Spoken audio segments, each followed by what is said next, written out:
Salve meus amigos concurseiros e concurseiras que vão prestar a prova aí de técnico do Ministério Público da União, muito bem-vindos.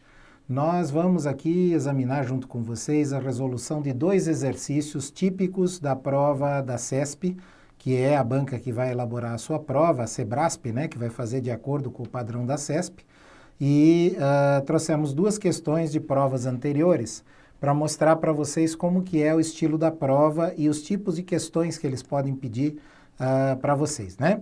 Bom, a primeira questão que a gente trouxe aqui, ela foi aplicada para a prova do MPU, para o cargo de técnico administrativo e pediu o seguinte: julgue os seguintes itens referentes a noções de administração financeira e orçamentária. A lei orçamentária pode ser legalmente alterada no decorrer de sua execução, mediante a inclusão de créditos adicionais, tá?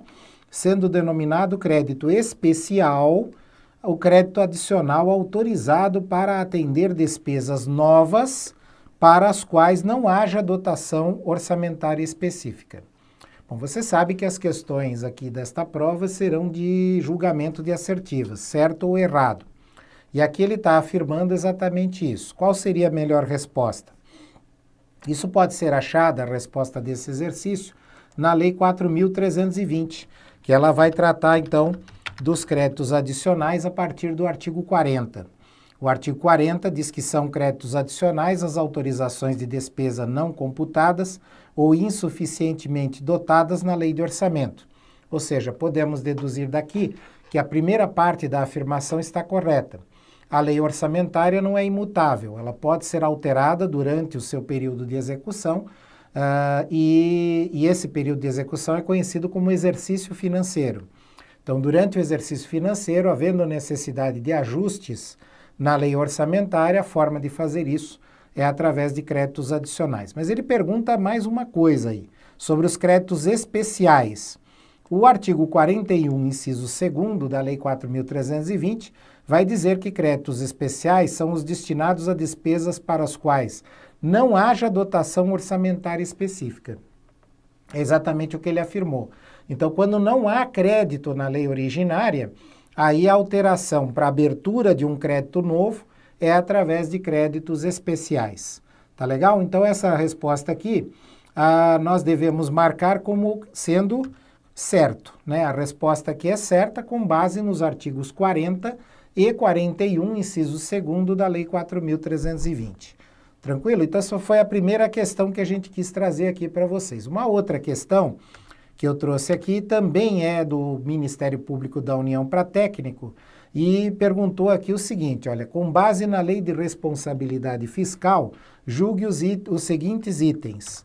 Aí ele afirma que o Poder Executivo deve desdobrar as receitas previstas em metas bimestrais de arrecadação que servirão de parâmetro para a limitação do empenho e da movimentação financeira. E ele pergunta se isso está de acordo ou não com a Lei de Responsabilidade Fiscal. Que lei que é essa aí que ele está falando? É a Lei Complementar número 101 do ano 2000. E essa lei complementar realmente tem um artigo que trata desta matéria. Deixa eu te mostrar esse artigo. É o artigo 13 da Lei Complementar da Lei de Responsabilidade Fiscal.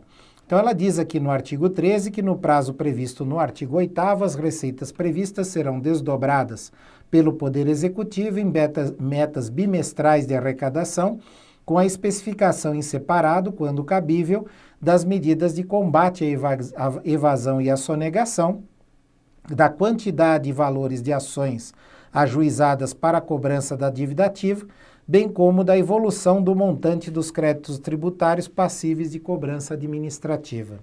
Você pode perceber que não está com as mesmas palavras, mas o essencial está aqui. Meta bimestral, está correto, o desdobramento é feito mesmo em metas bimestrais, né? E aí ele inclui algumas outras coisas, mas não faz mal que a questão não tenha mencionado isso. Isso não torna a resposta como errada, né? E ele fala ainda na questão sobre limitação de empenho e sobre a movimentação financeira. Isso é verdade, olha, se você olhar o artigo 9º, por exemplo, da lei, ele fala sobre a limitação do empenho, né? Se é verificado ao final do bimestre que a realização de despesa de receita poderá não comportar o cumprimento das metas, os poderes e o Ministério Público promoverão por ato próprio a limitação do empenho e da movimentação financeira. Então, esse desdobramento em bimestre é exatamente para esse tipo de controle. Por isso, nós temos que conjugar aqui, para responder essa questão, o artigo 9º e o artigo 13 da Lei Complementar 101, que é a Lei de Responsabilidade Fiscal. É correta, portanto, a afirmação que ele colocou aqui, né? Realmente são metas bimestrais. Resposta certa, portanto. Tá legal? Bom, isso aqui, então, são duas questões que a gente trouxe apenas como exemplos para você ver o que você provavelmente vai enfrentar na prova do MPU, na disciplina de Noções de Administração Financeira e Orçamentária. Era isso por hoje, muito obrigado pela sua atenção, bons estudos e boa prova para vocês.